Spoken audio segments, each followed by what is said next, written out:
How fitting that it's cloudy out and looks like it's about to rain when it was sunny just a few moments ago, because I just got out of an early screening of Pressure. Hi, Editing Gavin here. I originally edited this review so that there was very cool footage of the film Pressure right here, and several other times, following fair use doctrine. And we talked about a lot of specific scenes, there were a lot of different clips, and it turns out NBCUniversal and Studio Canal have just outright banned usage of that. Period. Not stopping you from monetizing it, they won't let it appear on YouTube. So I'm just gonna use this clip that they don't detect. Why is it horse shit? And that's gonna stand in for every single time I had footage of the movie in the video. So you can see that. So now this review has become a passive-aggressive middle finger to Studio Canal and NBC Universal, and I applaud all 5 of you who are actually going to watch it from here on out. Thanks. Why is it horse shit?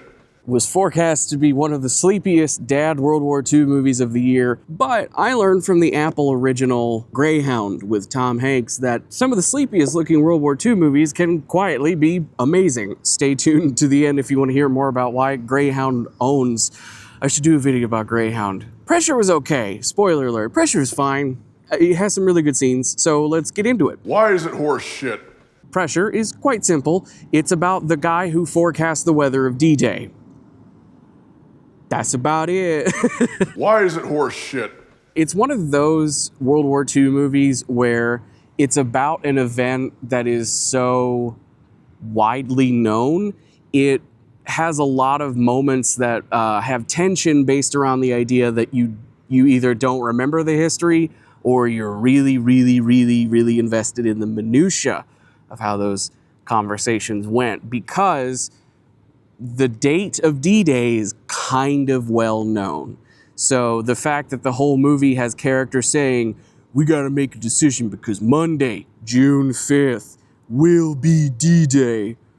Well, I'm looking at the calendar here, folks, and it looks like that might not be the day that D-Day is listed on. Why is it horse shit?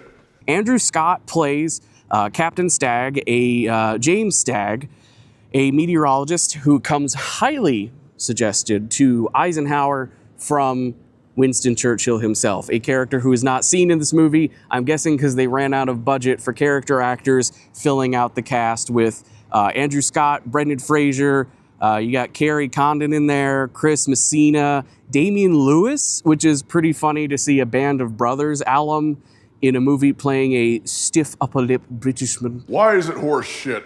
I'm way off course from telling you the plot. I am so sorry. Let's consider this a start over. A decision has to be made very soon about whether or not they're going to actually commit to D-Day or if the weather is going to be bad. And in good old-fashioned movie logic and what actually happened in real life, Eisenhower's meteorological guy is looking at a bunch of charts from many, many years ago with similar weather conditions that say things will be perfectly fine on Monday. Andrew Scott rolls up and is like, actually, my undiagnosed neurodivergencies say that actually, if you look at how weather normally works, he's wrong. He's super wrong. He's so wrong, it's embarrassing. Why is it horse shit? So you got this whole back and forth, and you as the audience member are sitting there like, well, D-Day's on June 6th, so clearly he's right. In that case, the movie is a drama about a guy telling General Eisenhower, the guy who decides yes or no on D-Day, that he can't do D-Day. And then Eisenhower is surrounded by all these yes men and veterans of World War I who are just chomping at the bit to get D-Day going. So of course they're going to be like, ignore weather nerd. Who cares about weather nerd? It'll be fine. The core of the movie relies on you giving a hoot about the drama of Andrew Scott playing this guy who is saying the stuff that no one else wants to hear. And also Brendan Fraser playing Dwight D. Eisenhower as a pitiable figure. It oscillates between having Eisenhower be this like big figure who's like intimidating to Andrew Scott. Why is it horse shit? And then it'll knock back to the other side and it'll show Eisenhower in the room with people who have enough battlefield experience to kind of this is the one time I'll swear this video probably, they kind of big dick him a little bit, and they're like, well, I actually have been in a fight, how about you? And he hasn't, so... Why is it horse shit?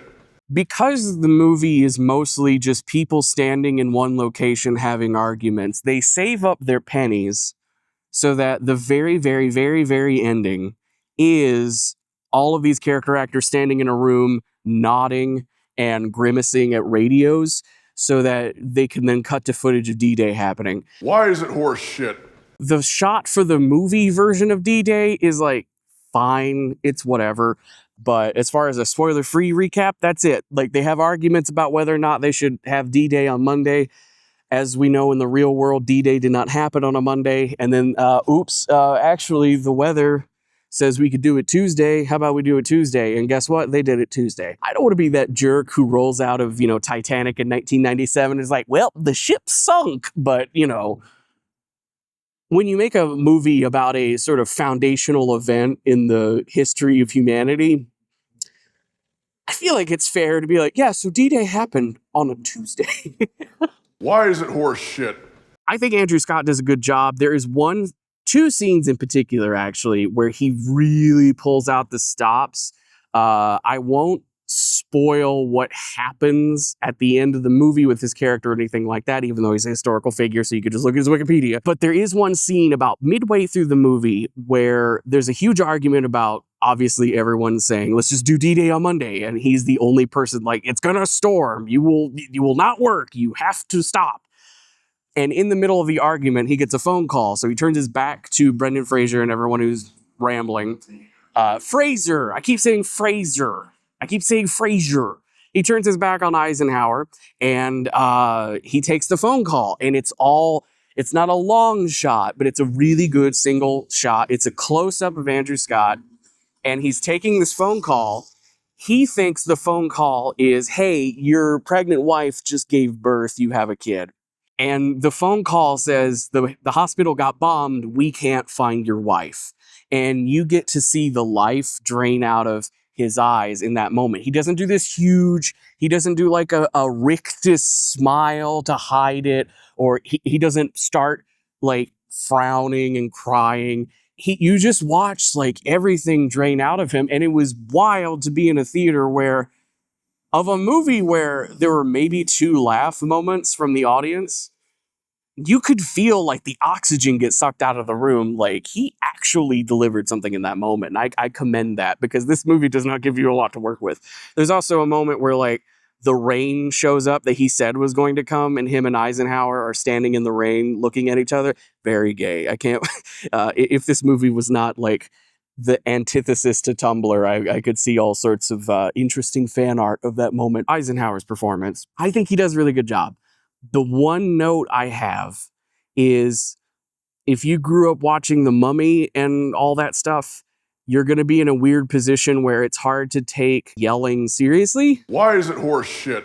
Because his voice, even when he's genuinely yelling, his voice does not bring with it scariness or gravitas. It's just surprising to the people in the scene that he's yelling. Eisenhower's character is portrayed in such a way that like he is prone to exploding, especially when he's not around superiors, because he can get away with it. As far as for everyone else does a perfectly fine job. I don't even want to say this is a negative performance review, but Damian Lewis is playing Bernard Montgomery, and I don't know if it's because Montgomery in real life did this or whatever, but Lewis makes the decision to have Montgomery purse his lips the entire time he's not talking. So he's doing duck face a lot in that movie, and it is very hard to take Montgomery seriously. So if you were kind of interested in Pressure for various reasons, but that made you not want to see it, here's 2 movies I think you genuinely could go see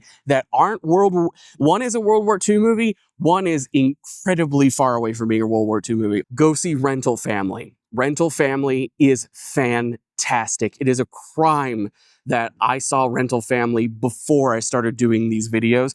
I wish I could have been there like opening week telling y'all, go see Rental Family. It is so good. But it's on streaming and everything now. I highly recommend seeing it.